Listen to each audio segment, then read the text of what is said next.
Hey there, everyone. Sports reporter Dom Tibbs, 7 Sports Director Matt Bovee. 33-6, the final preseason game number 1, the Chicago Bears beating the Buffalo Bills. Matt, it's the preseason, Yeah. but there's not a lot of positives in this game.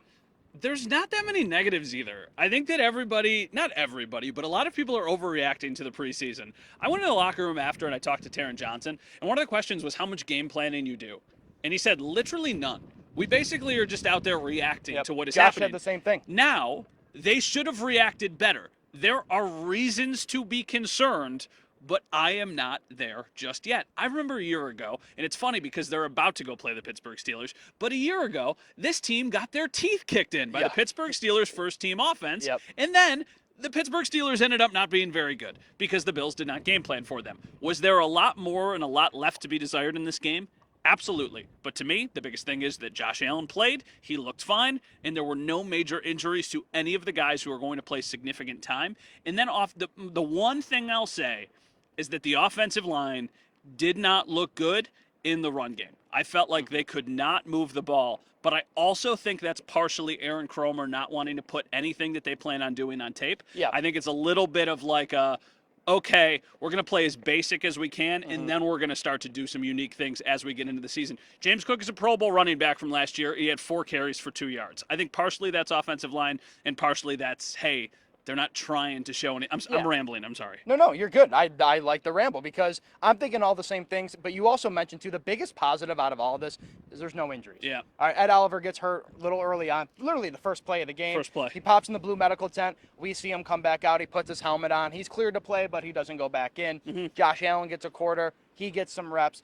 All the guys you need to see get some reps in there. Like here's a guy, too. I liked seeing a couple wide receivers out there. I thought Curtis Samuel got some good action. Khalil Shakir looked good with the first team. Tyrell Shavers at least trying to get out there and try to make something happen too. So there's positives in the negatives as well. But it does also, a little bit of concern, I guess, maybe on the scoreboard wise. Yeah. If you look at a score, it's 33-6, kind of makes you wonder, like, okay, what were we kind of thinking here? What was the game plan? And then Sean McDermott literally confirmed all the things that Matt said.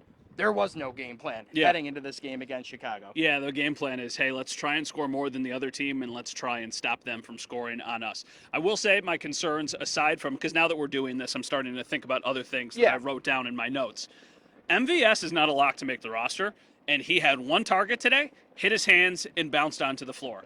Now, interesting. He was on the field late for that drop. Late in the first half, it was like 2-minute drill. There was like a minute 15 left on the clock. The Bills get the ball back. Mitch Trubisky throws to him. The fact that he's even on the field at that point in the game is something in itself of like, okay, this guy is fighting for a roster spot. And also keep in mind, I know he's not an absolute superstar, but Matt Collins did not play. So that's another notch that he probably would have fallen down the depth chart because Matt Collins is definitely making this team. For sure. So to me, that's one of the negatives. The lack of efficiency in the run game, which I already mentioned, that's another one of the big negatives.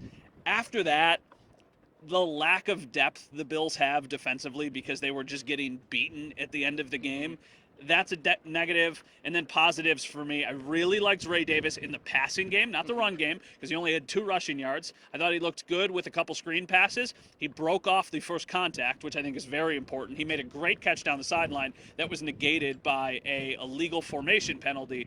And I also liked Javon Solomon's game. I thought he flashed. He did not do much, but he flashed, and I think that's a good sign. Yeah, Javon was in the backfield very frequently or just making plays that allowed the offense to kind of get out of a rhythm because it really was – the Bears' offense was kind of clicking no matter – once Caleb Williams got out of the game, their backup and their third-string offenses were really kind of getting down the field on the Bills, and Javon Solomon was making plays that kind of, alleviated a little bit of all those concerns you guys probably have too.